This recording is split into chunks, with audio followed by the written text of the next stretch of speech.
দেশের সাম্প্রতিক আন্দোলন সম্পর্কে হয়তো না বললেও চলবে। সেই কোটা আন্দোলন থেকে সরকার পতন পর্যন্ত চলে এলো। অবশ্য ওই সময় আন্দোলনের মধ্যে স্টুডেন্ট ছাড়া তেমন কাউকেই খুঁজে পাওয়া যায়নি। তবে সরকার পতনের পরক্ষণেই কোথা থেকে যেন তৃতীয় পক্ষ এসে হাজির হলো। তৃতীয় পক্ষের মানুষেরা এমনভাবে ভাব ধরে আছে যেন তারাই দেশটাকে স্বাধীন করলো। অনেকে তো দেখলাম মিষ্টিও বিতরণ করছেন। ফেসবুকে একটা পোস্ট দেখছিলাম, সেখানে ঠিক এমনটাই উল্লেখ করা ছিল, কোনো একজন ব্যক্তি যে কিনা হুইল চেয়ার ছাড়া বসতেই পারতো না, সে কিনা ক্ষমতার গন্ধ শুকে দাঁড়িয়ে পড়েছে। ক্ষমতার লোভ আসলেই কতটা ভয়ানক।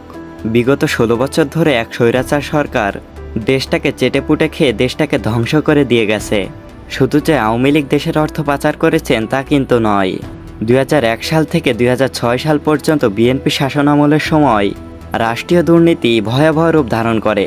তথ্যসূত্র বলছে, বাংলাদেশের ইতিহাসে সবচাইতে বেশি দুর্নীতির সময় ছিল বিএনপি জোট সরকারের শাসনামলে। সে সময়ে পরপর 5 বার দুর্নীতিতে চ্যাম্পিয়ন হয়েছিল বাংলাদেশ। এসব দুর্নীতির মূল কারিগর ছিলেন তৎকালীন প্রধানমন্ত্রী ও বিএনপি নেত্রী খালেদা জিয়ার জ্যেষ্ঠ সন্তান তারেক রহমান। বিএনপি যে পরিমাণে দুর্নীতি করেছেন তা আওয়ামী লীগের চাইতে কোনো অংশে কম নয়। এখন বিএনপি ক্ষমতায় আসার জন্য উঠে পড়ে লেগেছেন। দেশের শহীদ ভাইদের রক্ত শুকাতে পারেনি, কিন্তু তারা মহা আনন্দের সঙ্গে সম্মেলন করা শুরু করে দিয়েছেন। বিষয়টা এমন হয়ে গিয়েছে যে একটা স্বৈরাচারীর পতন ঘটিয়ে আরেকটা স্বৈরাচারীর হাতে দেশটাকে তুলে দেবার মতো অবস্থা। কেউ ক্ষমতায় আসলে হাওয়া ভবন উদ্বোধন করে, আবার কেউ ক্ষমতায় আসলে আয়নাঘর উদ্বোধন করে। অবশ্য তারা যতটাই লাফালাফি করুক না কেন, তাদেরকে অতীতের কর্মের কথা চিন্তা করে হয়তোবা চুপ থাকাই ভালো। বর্তমানে বাংলাদেশের এমন পরিস্থিতিতে বিএনপির উচিত ছিল সাধারণ জনতার পাশে এসে দাঁড়ানো, আন্দোলনে যারা শহীদ হয়েছেন তাদেরকে সম্মান প্রদান করা এবং যারা অসুস্থ আছেন তাদেরকে যথাযথভাবে দেখাশোনা করা। রাজপথে স্টুডেন্টের রক্ত এখনও শুকাতে পারেনি, তার আগেই তারা লম্বা লম্বা শোডাউন দেওয়া শুরু করে দিয়েছে। তারেক জিয়া এবং ফখরুল সাহেব এমন কথা বলছেন, যত দ্রুত সম্ভব ইলেকশনের ব্যবস্থা করতে হবে। ক্ষমতায় আসলে যে কতটা বেশি দুর্নীতি তারা অতীতের মতো আবার করবে তা হয়তো বিএনপি এর বর্তমান কর্মকাণ্ডগুলো দেখলেই বোঝা যায়। আমাদের দেশের দুর্নীতি সবসময় কেন শীর্ষে অবস্থানেই থাকে।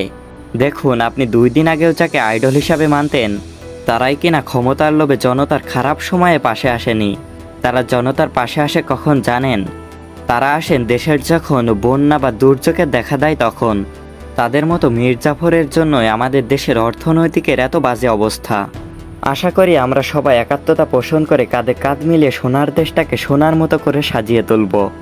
সবশেষে একটা কথাই বলতে চাই, যারা মানুষের কাছে ফেরেশতা সেজে সুন্দর সুন্দর কথা বলে, মানুষের ব্রেন ওয়াশ করে আবারও সরকার গঠন করবেন বলে ভাবছেন, দয়া করে স্টুডেন্টদের সঙ্গে ফাজলামি করতে আসবেন না।